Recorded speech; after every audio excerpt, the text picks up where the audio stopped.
BFM Business, Intégral Placement, idée de placement. On vous emmène dans le monde de l'immobilier, des idées d'investissement dans l'immobilier avec ce changement titanesque qui va peu à peu voir le jour en Ile-de-France, la construction du Grand Paris, ce paysage francilien qui va peu à peu se modifier, se transformer, avec bien sûr un impact aussi pour vos investissements immobiliers. On en parle tout de suite avec l'un des meilleurs spécialistes, Christian de Kerangal, qui vient de nous rejoindre. Bonjour Christian. Bonjour. Vous êtes le président de l'ORIE et directeur général adjoint de l'IEIF. Vous allez nous faire rêver, nous faire visiter ce futur Grand Paris avec, pour nos auditeurs, nos téléspectateurs, des idées que vous allez, vous qui nous écoutez, qui nous regardez, pouvoir vous faire des idées sur vos futurs investissements immobiliers en lien avec le Grand Paris. D'abord, on peut peut-être rappeler ce que c'est le Grand Paris, ce que ça représente. Oui, alors le Grand Paris, on quitte l'univers immédiat des placements boursiers pour regarder des choses plus structurelles.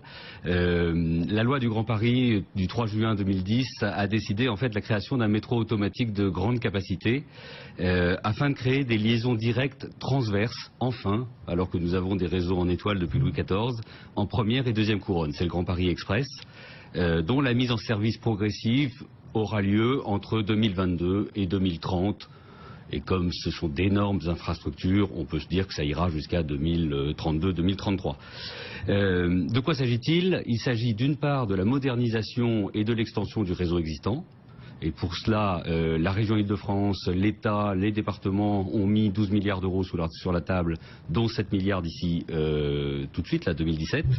Et puis, c'est la création surtout de 4 nouvelles lignes de métro pour un investissement global de 25 milliards d'euros. 68 gares créées. 68 gares créées. 68 gares créées. 200 kilomètres de métro supplémentaires. Et à terme, 90% des franciliens qui seront à moins de 2 km d'une gare. Donc vous voyez que c'est totalement une révolution. On en avait besoin. L'Île-de-France était en avance sur toutes les autres grandes métropoles européennes dans les années 70-80. On avait pris beaucoup de retard et maintenant on est en train de mettre en route ce qu'il faut pour rattraper notre retard. Ouais. Ce Grand Paris, c'est le projet, c'est ce que je disais l'autre jour, c'est le projet le plus gros pour les 20 à 30 prochaines années dans une grande capitale occidentale. Il n'y a pas d'autre capitale qui se lance dans un tel projet pour les 20 à 30 prochaines années. Non, tout à fait. À Londres, il y a un projet qui est beaucoup moins important, qui est pourtant regardé de très près, notamment par nous pour voir comment ça se passe, parce qu'il a pris un peu d'avance, qui est Crossrails, qui est une transversale qui va de l'ouest à l'est de Londres et qui effectivement est en train de se développer. Il va changer beaucoup de choses aussi à Londres, mais clairement le projet francilien est très important et va évidemment avoir un impact très important également sur la polarisation de l'immobilier tertiaire en Ile-de-France. Oui, ce métro, ces nouvelles lignes de métro, 200 km de lignes de métro nouvelles qui vont être créées, ça va avoir un impact sur, en effet, de nouveaux pôles qui vont émerger, de nouveaux paysages aussi en Ile-de-France et un impact sur le marché immobilier. Alors, ceux qui nous écoutent, qui nous regardent jour après jour, ils nous demandent des idées d'investissement. Oui.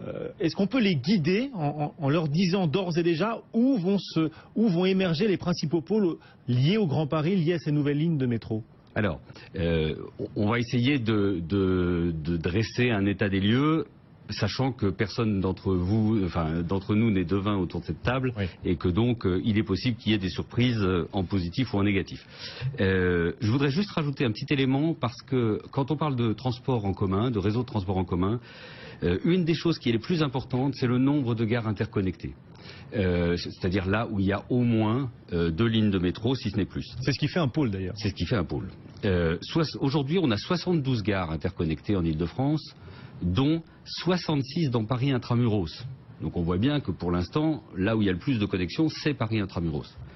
En 2030, il y aura 126 gares interconnectées, dont 56 en dehors de Paris Intramuros. Donc on voit bien qu'on révolutionne complètement, en tout cas qu'on va faire beaucoup évoluer la géographie de l'Île-de-France. Alors, pour répondre à votre question, déjà je voudrais rappeler que les entreprises n'ont pas attendu le Grand Paris pour bouger, évidemment, et que depuis le début des années 2000, il y a une tendance très forte des grandes entreprises à se délocaliser, à quitter souvent Paris Intramuros, oui. Et à se reporter surtout en première couronne. Ouais. Le phénomène a déjà démarré. Le phénomène a clairement démarré depuis le début des années 2000. Ce qu'elles recherchent, ces grandes entreprises, c'est trois points importants. Premièrement, un regroupement sur quelques sites restreints, si possible un seul site. Parfois c'est pas possible. Deuxième élément, des immeubles très fonctionnels, en général neufs, flexibles, proposant des services très utiles, et c'est un vecteur d'attractivité pour les salariés. Oui. Et on sait qu'aujourd'hui c'est pas neutre. Et puis dernier élément, un loyer moyen qui est compris entre 250 et 450 euros du mètre carré. Clairement, on a compris que l'immobilier faisait partie des postes de coûts sur lesquels on peut peser, et donc on essaye de densifier et on essaye de réduire les coûts. Et ça, c'est ce qui explique le mouvement actuel des entreprises de sortie de Paris pour aller dans les banlieues tout autour. Et ce phénomène va s'accroître avec le Grand Paris. Tout à fait. Alors voilà, pour celui qui nous écoute et qui cherche des idées d'investissement immobilier, où se trouveront les futurs pôles franciliens avec le Grand Paris? Alors, très rapidement, les pôles existants aujourd'hui vont se renforcer. Déjà, ça veut dire quoi? Ça veut dire que la Défense, le pôle Nanterre, Rueil va se renforcer. Rueil va d'ailleurs se renforcer, à mon avis, assez fortement, parce que les études montrent que on va passer de 900 000 CSP+, qui sont à moins de 45 minutes en transport en commun de Rueil, à 1,8 million en 2030. Donc vous voyez que c'est-à-dire qu'en 15 ans, le nombre de CSP+, situé à moins de 45 minutes de transport de Rueil, en 15 ans, ce nombre de CSP+, va doubler. Va doubler. D'accord. Donc Rueil est un des secteurs qui va le plus bénéficier du Grand Paris, mais c'est déjà un secteur existant, donc qui va se renforcer.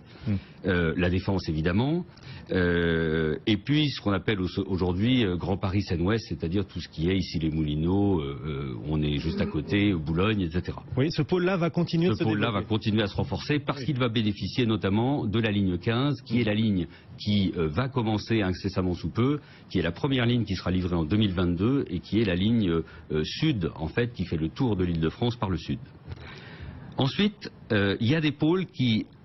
un autre pôle qui va se renforcer, qui a déjà, lui, qui s'est déjà beaucoup renforcé, c'est dans le nord, c'est tout ce qui est autour de Saint-Denis, Saint-Ouen et Aubervilliers. Oui. Tout ce qui est autour du Stade de France, c'est ça? Alors, pour l'instant, la polarisation, elle est plutôt autour du Stade de France et en prolongement dans la zone qui s'appelle le Landy.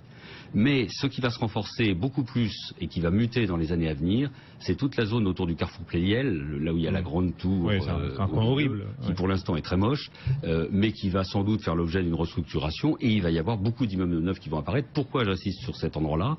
Parce que vous aurez là un carrefour de 4 lignes du Grand Paris. Donc, on va avoir 4 lignes interconnectées. Un des hubs interconnectés les plus importants du Grand Paris.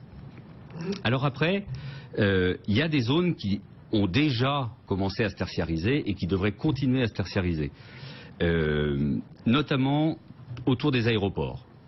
La zone du Grand Orly, aujourd'hui elle se développe parce qu'il y a Orly, elle se tertiarise progressivement, mais on n'a pas une attractivité si forte quand même des grandes entreprises parce qu'elle est relativement loin de Paris et parce qu'elle n'était pas si bien connectée.